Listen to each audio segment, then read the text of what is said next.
Many wine connoisseurs often disregard rose wine, considering them inferior to the more preferred varieties of red and white wine. But for many people around the world, rose wine serves as the perfect antidote on a hot summer day.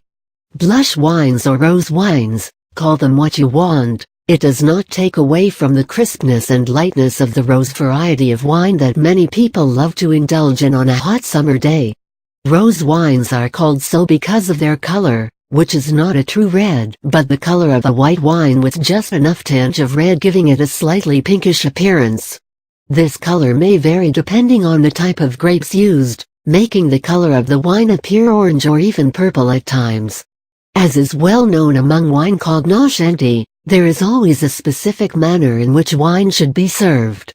Rose wine, an introduction. As has been mentioned earlier, rose wines are not always rose-colored.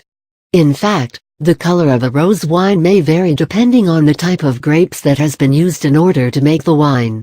The reason rose wines have the pinkish tinge is because the red grapes that are used to make the wine are crushed earlier than normal, which reduces their ability to imbue the wine with the correct amount of tannin, which is responsible for the color of the wine.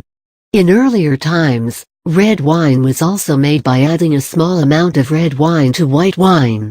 This is the reason why rose wine was often noticed to have more white wine-like flavor and characteristics. Also, mixing the two wines created a drink that had the character that was reminiscent of red wine while maintaining the crisp taste of the white wine. Rose wines can generally be categorized into three different types: blending, which is made after combining red and white wine; skin contact, which is created when the skin of red grapes are kept in immature wine so that they imbue the color of the skin; and saigny, which is a secondary product of red wine. The taste of rose wines can vary greatly depending on the region they come from. With European rose wines, the taste generally veers towards the dry, but with rose wines from the US, the wines tend to be sweet. Serving rose wine.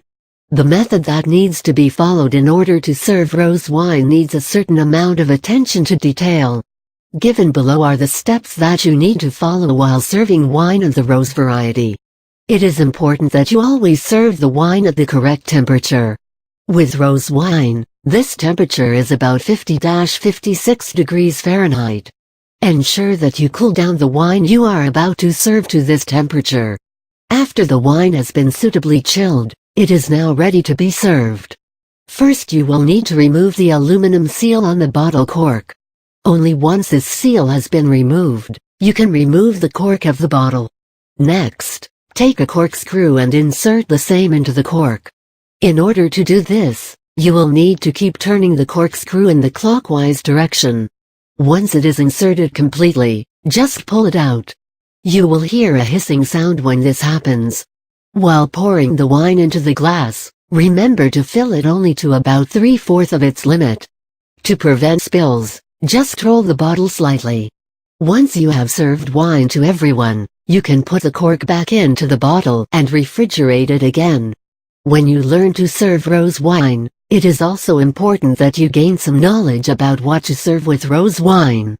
Most gourmets suggest that the perfect food items to serve with rose wine are bruschetta, salmon, gnocchi salad, cheese, white meat, pickled vegetables, etc. For wine lovers, rose wine may not be the best wine to indulge in, but for most people who are not as hard and fast about their wine tastes, a glass of rose wine may be just what they need to refresh themselves.